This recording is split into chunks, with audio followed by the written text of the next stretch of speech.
Okay, so I will try to briefly tell you about how to measure a cross-section, and the two components that I'll focus on here that haven't been covered so far are how to correct for efficiency and how to normalize to the flux that we heard some about just a minute ago.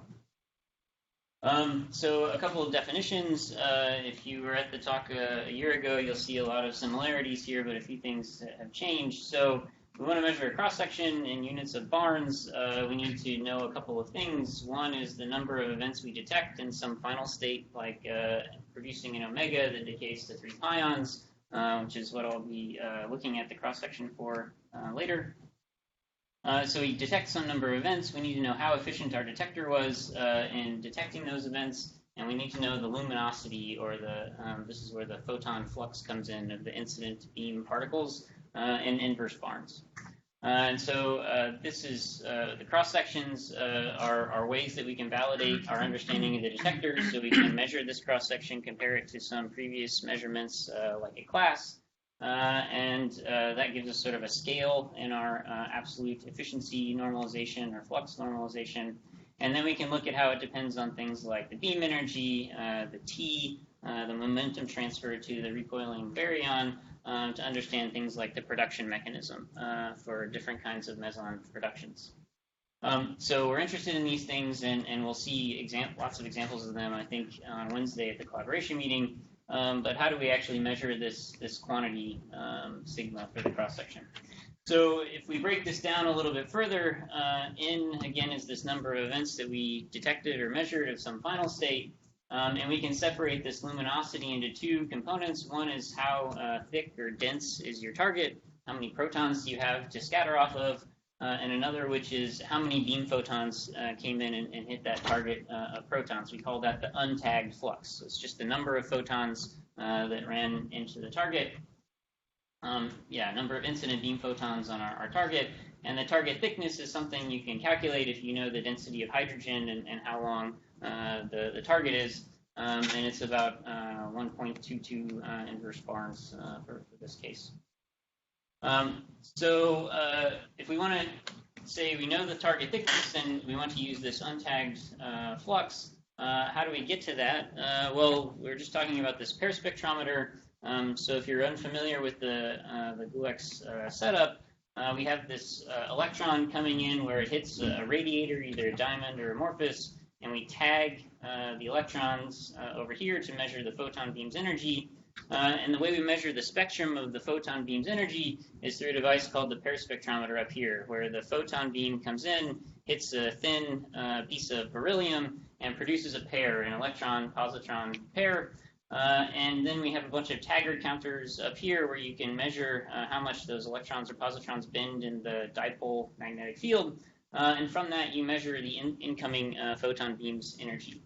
And the profile of the energy of that incoming photon beam is here, number of beam photons as a function of this pair spectrometer energy, where we have this big coherent peak at a little less than 9 GeV and these secondary peaks up here. And so this is what you get if you just count the photons coming into the pair spectrometer. But of course, we want to know more than just what the beam photons are coming in here. We want to know about the beam photons that are tagged back here, where we know what their electron beam energy was, and thus what the photon beam energy was. So next, we have to combine these untagged pair spectrometer photons with a tagger counter. And so once you add a tagger counter, which measure these scattered electrons back here at where the photons are produced, you get a lot of structure in the beam distribution. That's because the tagger counters have gaps in between them. In some regions, the taggers are only covering half of the energy range. And so we need to account for this variation in the efficiency of how we tag the photon beam up here where they're produced. So the way we do that is to try to factor out this tagging factor for how well we measure these pairs, or the number of photons where we combine a required hit in the pair spectrometer and in the tagger. So we call that the tagging efficiency. And so if you then go in and try to replace this untagged flux with this value here, you can rewrite it in terms of something which is the tagged flux divided by this tagging efficiency and this efficiency of the tagger. And the nice thing is that if you rewrite it this way, you can actually cancel out the efficiency due to these tagger counters. So all those geometrical effects and efficiencies for individual scintillator counters drop out.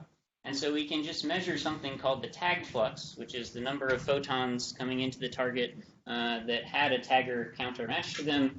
And then we want to know the efficiency of our detector, but only for the non-tagger parts of it. So how efficiently do we reconstruct a proton in the final state or a pion in the final state, but ignoring the tagger requirements because that's already been canceled in our normalization with the flux. So the prescription is to measure this cross-section. We need to measure the yield of some final state. That's what you, the analyzer, provide.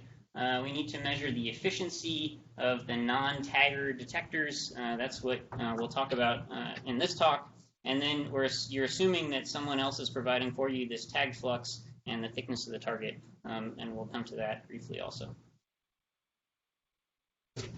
Okay, so first thing first, how do we get to this tagged flux histogram? If you want to know how many of these tagged photons hit the liquid hydrogen target, you can use a script that's in one of our repositories called HD Utilities, and there we have a Python script which is called plot flux ccdb.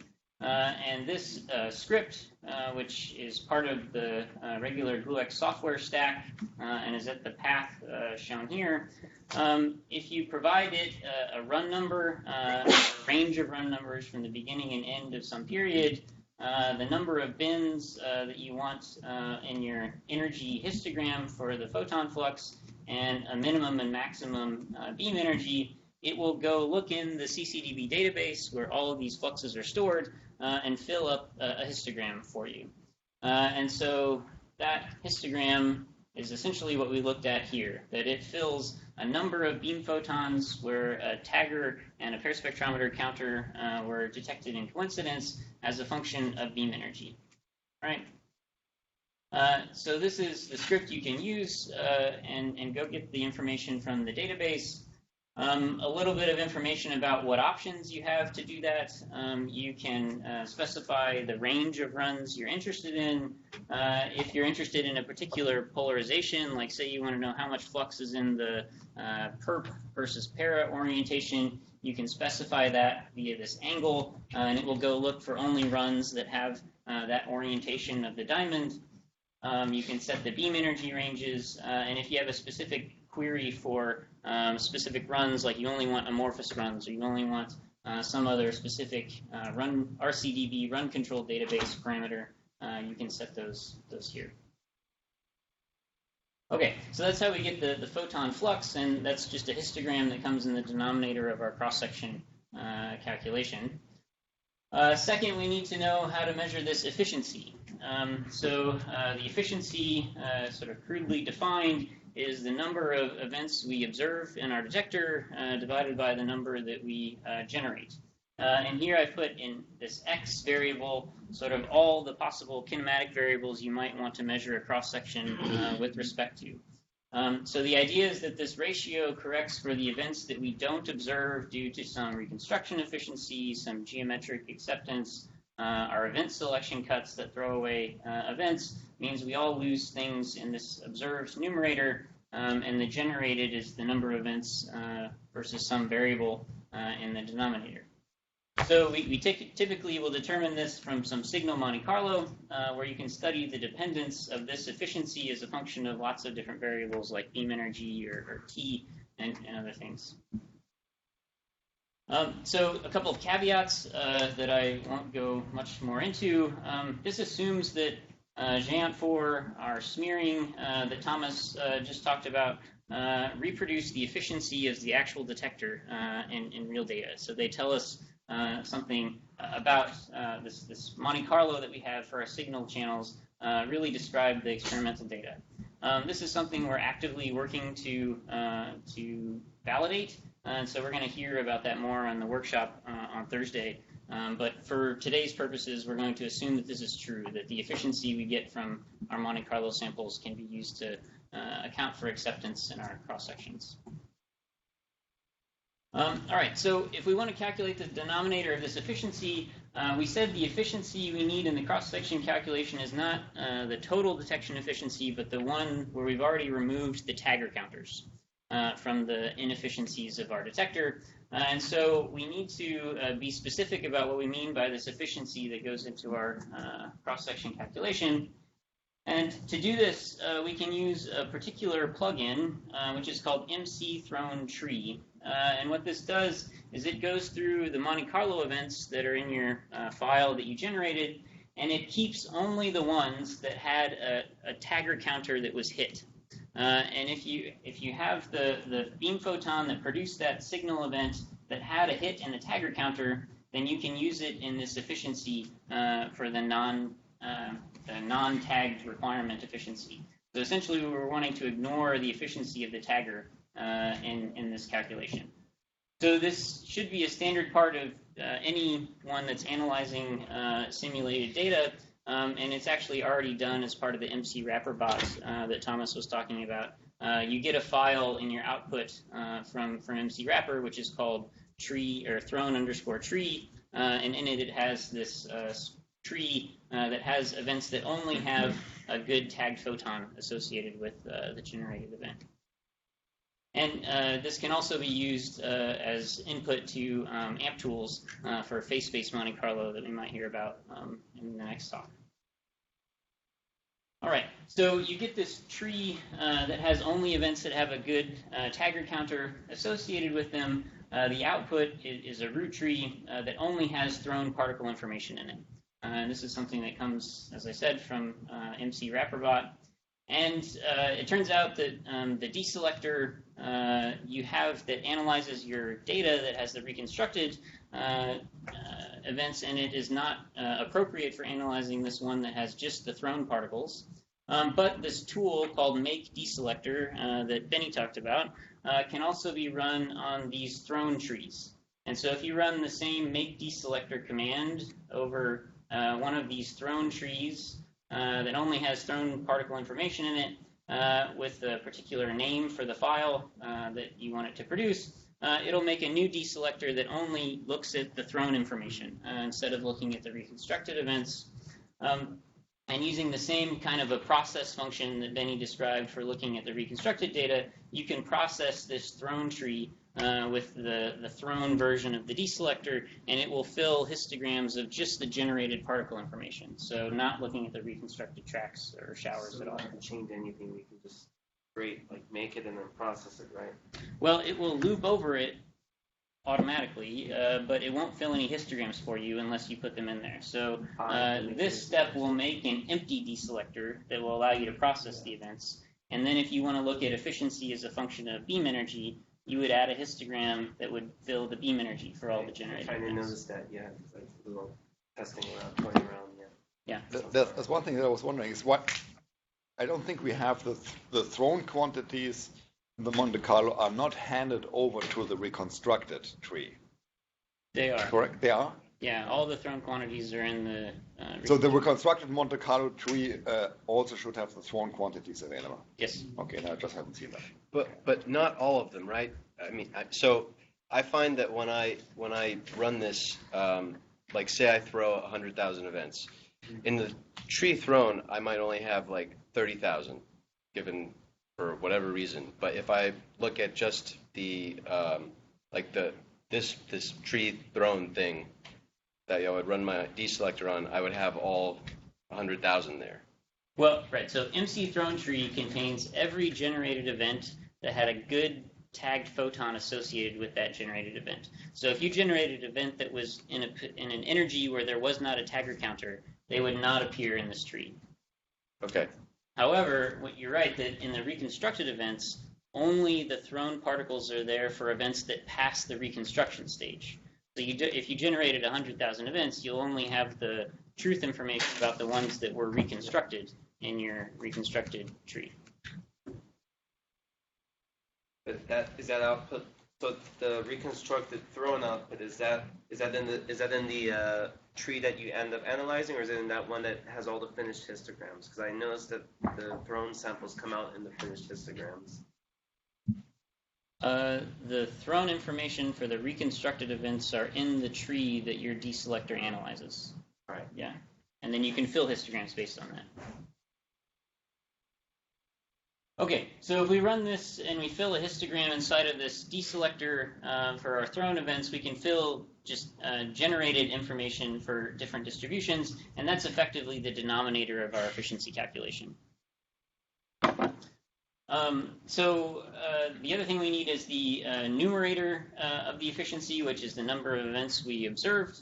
And there, I'm assuming that you already have a deselector that processes your data, which fills histograms of the quantities you're interested in, like T or beam energy.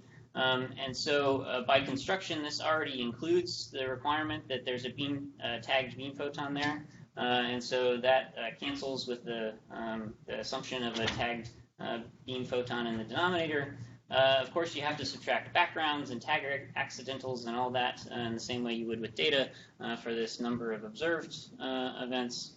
And the other thing that Matt was mentioning earlier about these issues of software versions, you want to make sure all the reconstruction details of your Monte Carlo sample are the same as what was used in your data events, so that what you have here for your number of observed events really matches the same thing all the way from generation to reconstruction as the data saw. Okay, so then what do the results look like? So we should have in our efficiency, we want to know what the number of observed events are divided by the number of generated. If we look at the number of generated omega Monte Carlo events for a particular range of energy, we would have generated with some smooth-looking distribution of beam photons. But once we require this tagger hit for our generated events from this MC thrown tree, we'll see the same beam structure as we have in the real data. And then we need to look at the number of observed Monte Carlo events that you run your deselector over the reconstructed Monte Carlo data and get a plot that looks like this. And then the ratio of these two observed divided by generated gives you this efficiency as a function of beam energy, where you can see that we've now effectively sort of factorized out this geometric tagger inefficiency, so we don't see this structure in beam energy that we have in our actual reconstructed events. Okay, so that's the summary of the efficiency. So then what do you do once you have this efficiency from Monte Carlo? Well, you also have a plot like this one, which is the omega yield from data, where you've reconstructed with the same deselector the yield of events as a function of beam energy, where you have this structure in the yield due to the inefficiencies in the tagger counters, but your tagged flux also has that structure, and so it has deficits of beam photons, the same place your yield has deficits of omegas. And so when you divide this observed omega yield divided by that tagged flux, you get something rather smooth over here, which means that you've canceled out that tagging efficiency in the way we aim to. And the efficiency here for the non-tag elements of the detector, the downstream final state particle detection, is also smooth. And so you wind up with a smooth cross-section as a function of beam energy. Okay, so a few take-home messages. We measure the tagged flux with the pair spectrometer. And so as then a requirement in our efficiencies we want to calculate for cross-sections, we need to remove that tagging element of the efficiency. And so we do that using this particular plugin called MC_thrown_tree. And what I outlined was a way to analyze those simulated events so that you get an efficiency that automatically removes that tagger geometric inefficiencies. Some important things that were not part of this talk beyond the scope is that we need to treat data in Monte Carlo the same. This means the same versions of Haldi Recon, GlueX root analysis, et cetera, et cetera.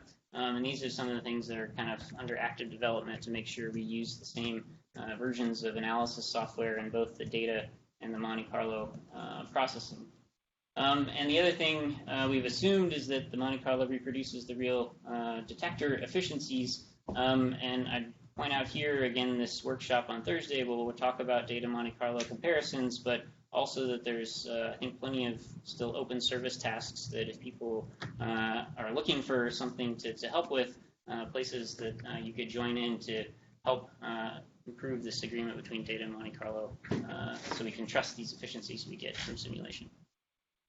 And there are exercises that outline the various elements of running the deselectors and things at this path that you can try out later on your own and ask questions. That's all. Maybe it's a stupid question, but if you go back to your example normalization, right? Which Yeah, one? Actually, yeah, that's the one. Yep. Like, I'm not seeing any yield in omega between like a couple of energy bins between like 8.5 and 8.6, but how can you have that W cross section, omega cross section in that energy bin? Sorry, which bins? The energy bins like between 8, yeah, exactly. Here? I'm not seeing any yield in that for the energy bin, like 2 to 3 energy bins, 8.5 and 8.6 or 8.8. How can you have that cross section in that energy bins? Are these continuous or suddenly dropping off? Well, so there's the photon flux, our incoming photon beam, has a peak in the intensity there. Okay, so this is the denominator that you should divide that yield of omegas by. And so what we have is a very sharp structure here where we have a lot of photons right at 8.8 GeV, and then it drops dramatically after that. That's in the denominator. But what I'm talking about the numerator value. There are no empty bins. It may look like it, but there are no empty Yeah, bins. if you draw a vertical line that goes straight up from here, Oh, you okay. find that this is the bin neighboring this one in energy. Okay. Thank you. Anyone, any other questions?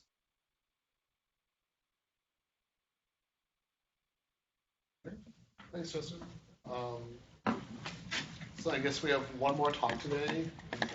And so I guess you guys are going to, do every other slide? Point? How do you want to do this? So the thing is, Yeah, unfortunately, Colin couldn't be Colin's here not because feeling well. he fell ill last time. so I have to stop first.